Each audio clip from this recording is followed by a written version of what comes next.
Shalom jemaat yang Tuhan kasihi. Saudara tetap semangat ya.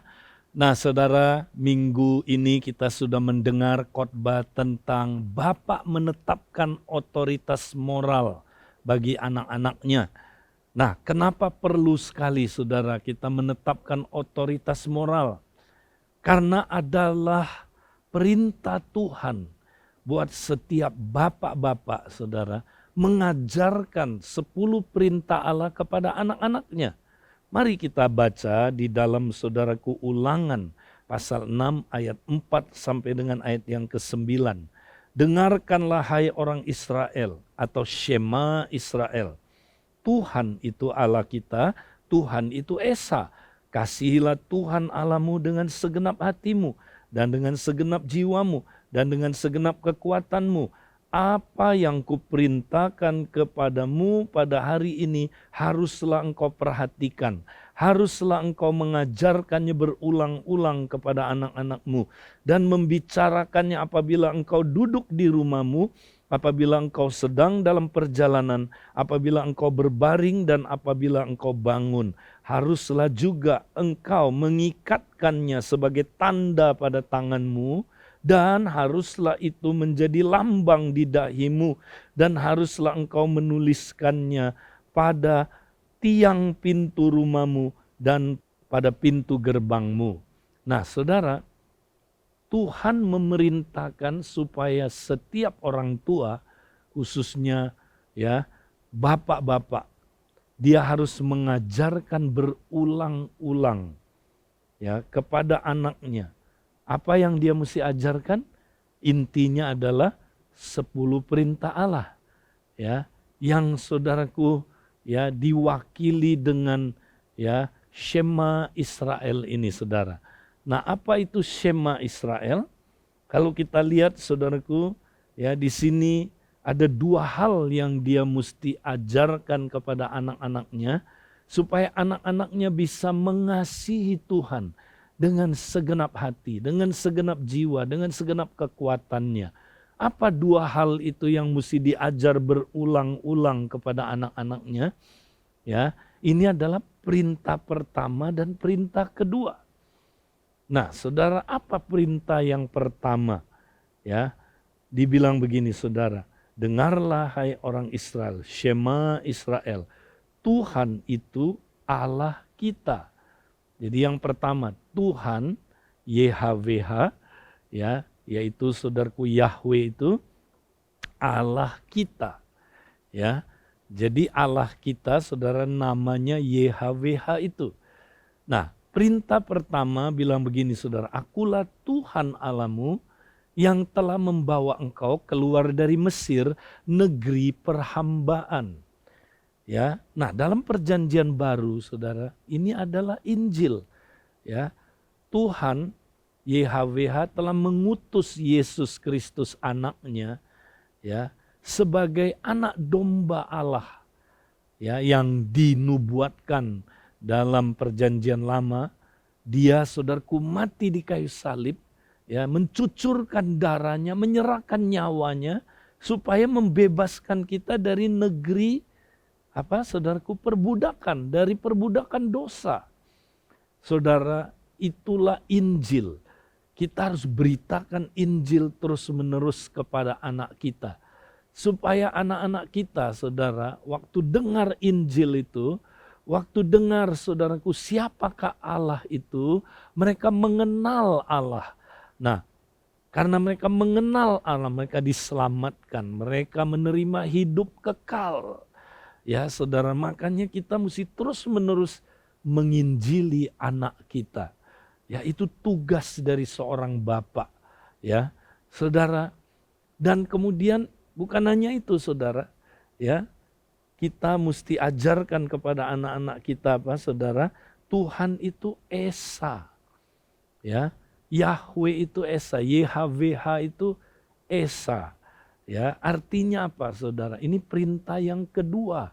Jangan ada padamu ya Allah lain atau ilah lain, dan jangan sujud menyembah kepadanya. Kenapa? Karena Allah kita Allah satu-satunya. Ya, monoteis ya. kita menyembah Allah satu-satunya. Kita tidak menyembah 3 Allah, 1 Allah. Tapi ya saudaraku, di dalamnya dapat dibedakan ada pribadi, ada Bapa, ada Firman, dan ada Roh Kudus, saudara. Nah saudara, tapi kita menyembah 1 Allah.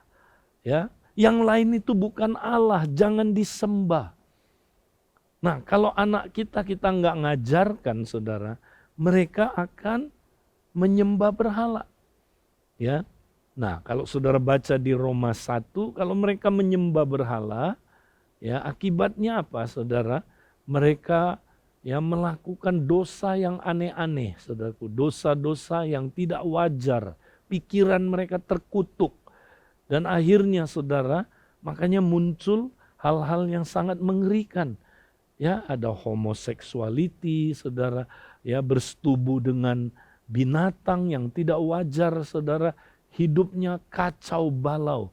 Makanya saudara, ya kalau orang tidak menyembah Allah satu-satunya yang hidup, terjadi kutuk turunan. Ya, apa yang terjadi, saudara? Kesalahan bapak-bapak ditimpakan kepada anak-anaknya. 3-4 generasi dari orang yang membenci aku. Ya, tapi kalau kita ajarkan anak kita, saudara, bahwa Allah itu Esa, satu-satunya yang patut disembah, dan dia lahir baru, maka dia nggak akan kena kutuk turunan itu. Tetapi saudaraku, dia akan diberkati, menjadi apa saudaraku? Ya, menjadi keturunan yang perkasa. Nah ini saudara, ya kita mesti ajarkan anak-anak kita supaya dia bisa mengasihi Allah. Kalau dia kenal Allahnya, begitu mengasihi dia, mengorbankan nyawanya bagi dia, dan Allah itu adalah satu-satunya penguasa tunggal hidupnya, maka dia pasti mau mengasihi Allah dengan segenap hatinya, dengan segenap jiwanya, dengan segenap kekuatannya. Nah ini harus kita ajarkan berulang-ulang kepada anak kita. Kapan aja sebagai gaya hidup. Ya, ketika mereka sedang habis bangun, ya atau sedang berbaring, ya mau tidur, saudara, bahkan ajar mereka dalam perjalanan. Ya, ketika kita pergi dengan anak kita, saudara, dari kecil kita mulai injili dia. Kita mulai ajarkan, saudara, ya jangan menyembah berhala. Berhala, saudaraku, ya bukan hanya patung-patung, ya. Tetapi kalau saudara baca di dalam saudara firman Tuhan dalam Kolose 3 ayat 5, karena itu matikanlah dalam dirimu segala sesuatu yang duniawi, yaitu percabulan, kenajisan, hawa nafsu, nafsu jahat, dan juga keserakaan yang sama dengan penyembahan berhala. Hal-hal ini disebut sama dengan penyembahan berhala. Apa itu, saudara? 3 jenis dosa ini.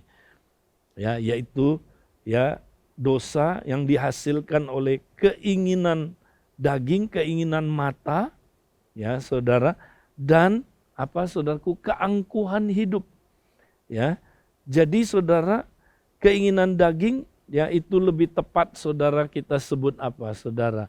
Ya, kalau bagi pria, ya ini wanita, ta yang pertama, ya. Keinginan yang kedua, hawa nafsu, nafsu jahat, berfokus diri sendiri, berpusat diri sendiri, ego, mencintai ego, saudara.